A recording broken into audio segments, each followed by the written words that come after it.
16 বছর বাপ বিদেশ থাকলো, মাথার ঘাম পায়ে ফেললো, একটা একটা টাকার মধ্যে প্রবাসীর।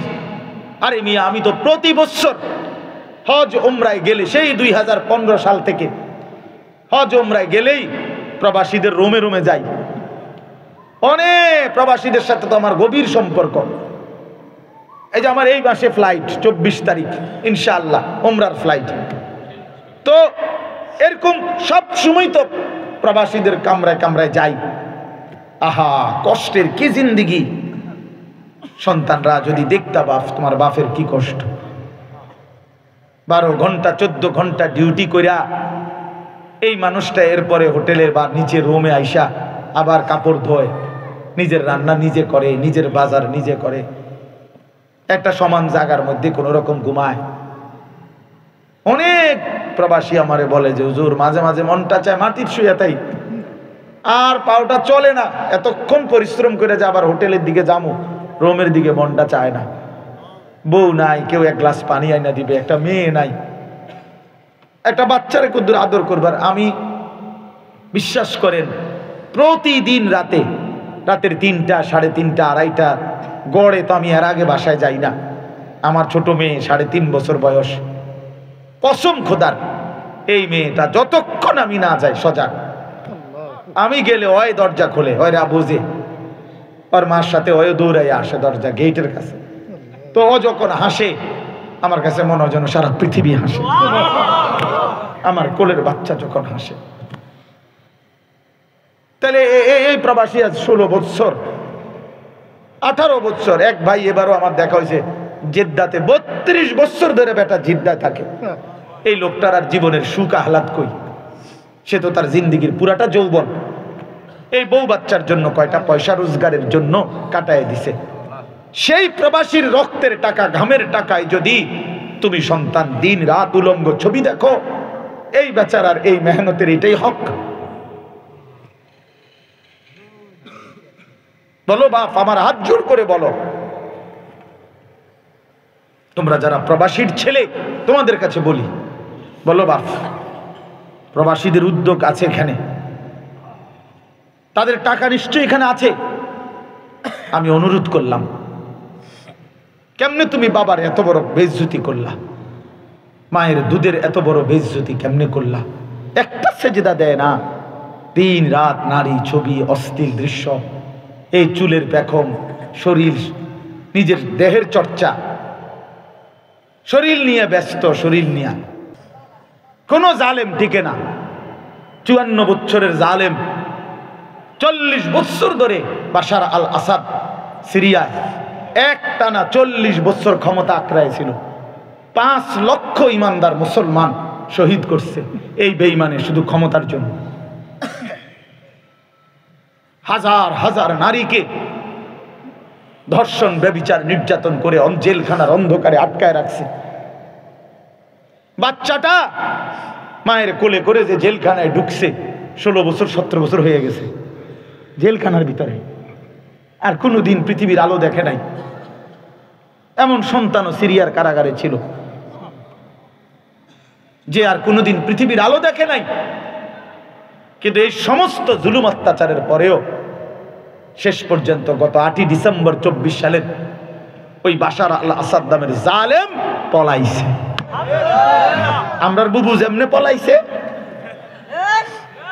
এমনি পলাইছে, বুঝলেন? আমরার 16 বছরের বুবু যেমনে পলাইছে, এমনি পলাইছে। আমরার বুবুও পলাইছে। 16 বছর জুলুম করেছে জমিনে, কিশোর নওজোয়ানের কাছে হেরে গেছে। আর বুড়া মানুষ লাগছে না, ফোলায় নিউরে এসে। এই জন্য ভাইয়া হাইরো না, তোমরা নওজোয়ান, এত অল্পতে বিক্রি হয়ে যায়ও না বেঈমানের কাছে। নিজেদের চুল ঠিক করো, চেহারা ঠিক করো, আখলাক ঠিক করো। কাফেরের সামনে পরাজয় হয়ে যেও না। বেঈমান হাসে তুম করে দেখলে বেটা, বেঈমান হাসে যে এদের ধর্ম নাকি ইসলাম, এদের নবী নাকি মুহাম্মদুর রাসূলুল্লাহ সাল্লাল্লাহু আলাইহি ওয়াসাল্লাম, অথচ এদের আপাদ মস্তকের মধ্যে এদের নবীর কোনো নমুনা নাই। এদের কিতাব নাকি সর্বশ্রেষ্ঠ কোরআন, অথচ এদের ঘর পরিবার বাজার ব্যবসা চাল চলনের কোথাও কোরআনের কোনো নমুনা নাই। বেঈমান হাসে,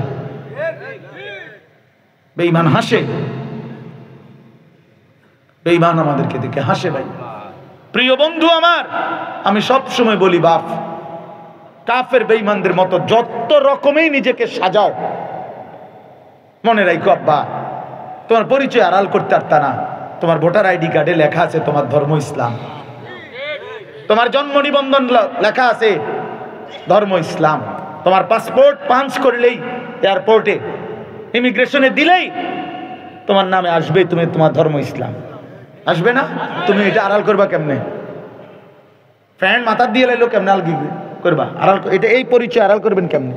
এটা না অনলাইন আছে, এটা না লাগাইলেই ধর্ম আর পরিচয় আসবে না, পুরো আইডেন্টিফাই আসবে না, এটা আড়াল করবেন কেমনে?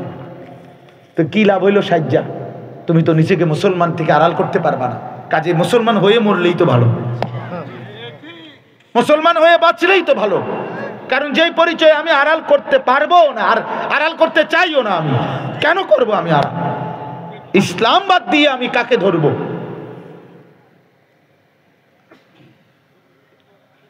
এই জন্য আমার বাপ, আমার ভাই, তুমি রাগ হইও না বাপ, আল্লাহ তোমার এই আগামী দিনের ইসলামের জন্য কবুল করে নেন।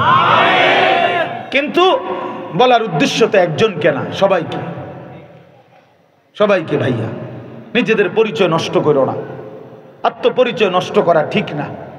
যে সন্তানের জন্ম পরিচয় থাকে না তারে মানুষ সুসন্তান বলে না। কি বলে এটা আপনারা জানেন? ঠিক যে সন্তান ইমানের পরিচয় রাখে না, ইসলামের পরিচয় রাখে না, তোমার ইমানদার সন্তান বলবে না। তুমি মায়ের অপমান, তুমি বাবার অপমান, তুমি ধর্মের অপমান, তুমি কোরআনের অপমান। তুমি মাকে বেইজ্জতি করলা, মায়ের 2 বছরের দুধ। ভাইয়া বলো, বাবা আমার নওজোয়ান বলো, তোমার মা তোমার 2 বছর দুধ খাওয়াইছে, তুমি 16 বছর বয়সে সারা দিন রাত উলঙ্গ ছবি দেখবা মোবাইলে, এই জন্যে? এই ছিল মায়ের পবিত্র দুধের হক? 9 মাস তোমার মা তোমার পেটে ধারণ করছে এই জন্যে যে তুমি 16 বছর 18 বছর বয়সে সারা দিন রাত নারী আর উলঙ্গ ছবি নর্তকী দেখবে, এই জন্যে? এই জন্য আমি অনুরোধ করছি, এই বাবার এতটা কষ্টের পয়সা, ঘামে ভিজা টাকা, ঘামে ভিজা টাকা, এটা দিয়ে তোমরা চরিত্রহীন হইও না বাপ। প্রবাসীর কোনো বিবি যদি আমার কথা শুনে থাকেন, মাইকের আওয়াজ, আপনাকেও বলি বোন, আপনার স্বামীর এই কষ্টের রক্ত পানি করা টাকা দিয়ে বাজারে মার্কেটে ঘুইরা বেপর্দা বেহায়াপনা করে স্বামীরও বেইজ্জতি করেন না, নিজেও বেইজ্জতি হইেন না, এত বড় জুলুম করেন না। মায়ের পবিত্র দুধের হক আদায় করো বাপ।